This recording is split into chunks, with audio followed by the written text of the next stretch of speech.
Preferences. Let us look at the meaning of preferences.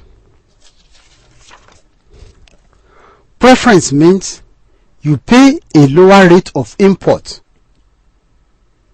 or lower rate of import duty, or we call it custom duty, or levy or charge, or none on your goods. To get preference, you must show that the goods have met certain origin rules, and to do so, you need to present a custom valid preference document. Therefore, in international trade, preference allow you to import or export goods at a lower or nil rate of custom duty or levy and charge. So we can say that preference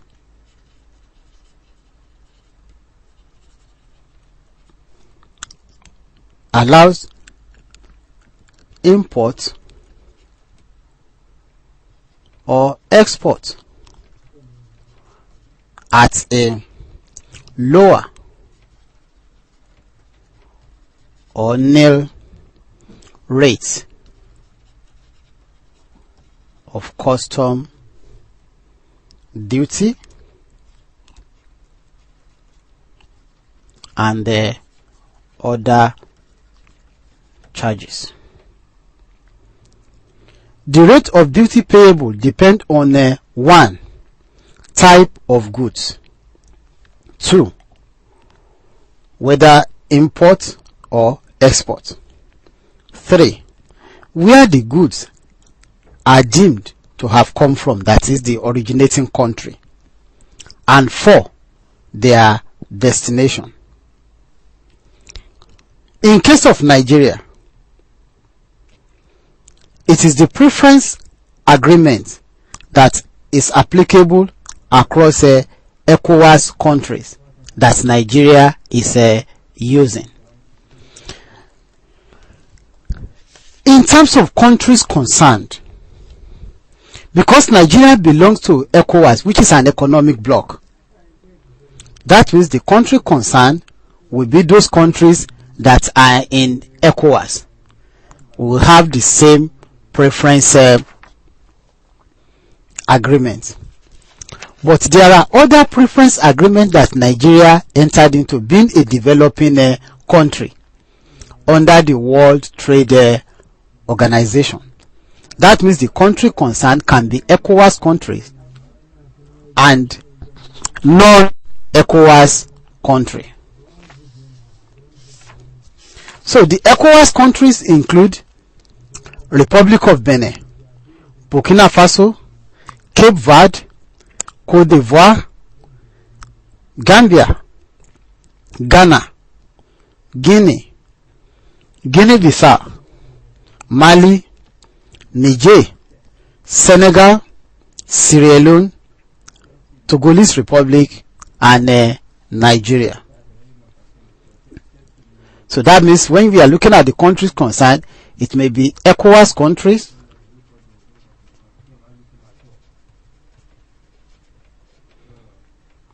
that's 1. Then 2, there will be non-ECOWAS countries, e.g. developing countries. Preferences, as explained earlier on, can be in terms of the country concerned, that is when you belong to the same economic bloc, e.g. ECOWAS countries.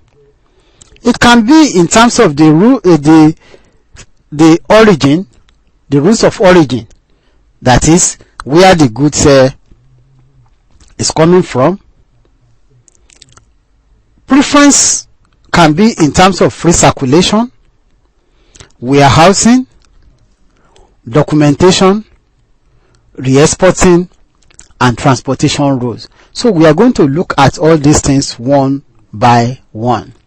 So first, let us look at the eligibility of a preference.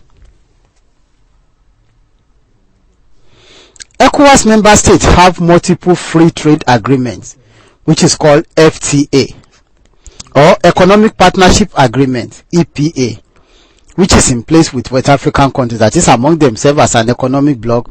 They have FTA and EPA. In general, the agreement enables preferential importing and exporting conditions to be placed on goods that meets prescribed rules of origin.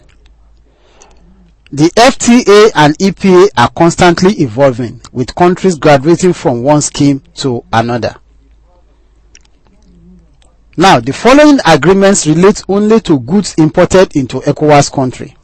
Number 1, the generalized system of a preference under the ECOWAS country and other developing countries.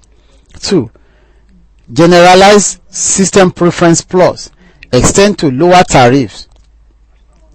Then, everything but arms give export to at least developing countries, to the least developing countries, or low developing countries. Now, to be eligible for preferences under any of these agreements, you must have one,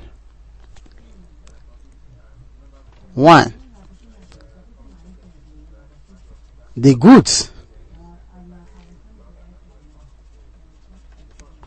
must have met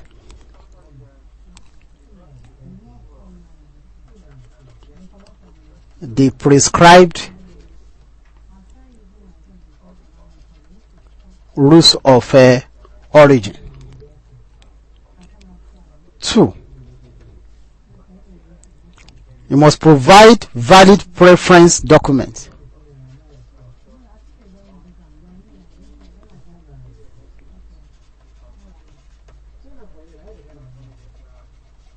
Valid preference documentation. Then 3, you must ensure that the goods satisfy the rules about transportation. Ensure that the goods satisfies the rules about transportation.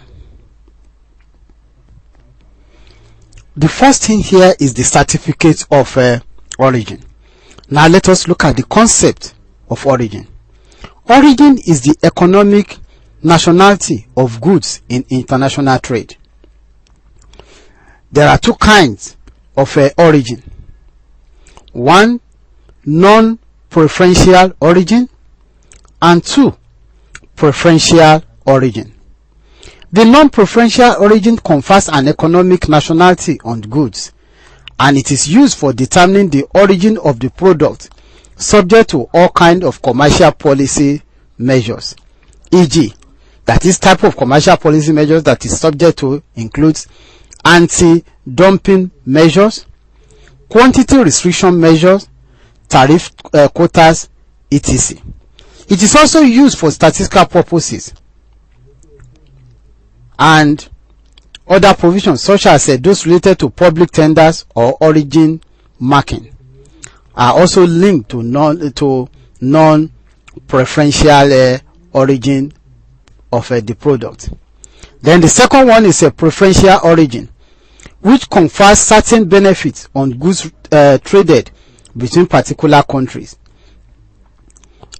e.g., entry at a reduced or zero rated of duty. Now the rules of origin are as follows. To implement, that is, the rules of origin are used to implement measures and instruments of commercial policy such as anti-dumping duties. 2, it is used to safeguard whether imported goods shall receive most favored nation. The most favored nation is called the MFN, most favored nation treatment or preferential treatment. And like I said earlier on, it is used for the purpose of trade statistics and application of labeling and marking requirements. And also it is used for government procurement. And when you have a certificate of origin, then your goods will be treated with a it will be treated as a special case.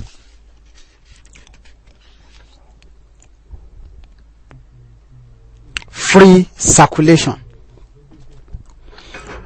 Goods that enter the custom territory of ECOWAS countries from a non-ECOWAS country are referred to as non-community goods.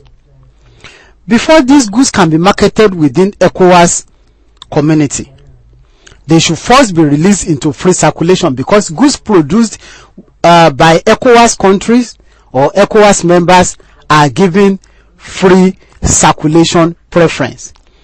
So before the goods can be sold, it must have a free circulation status. That now leads us to the definition or the explanation of free circulation.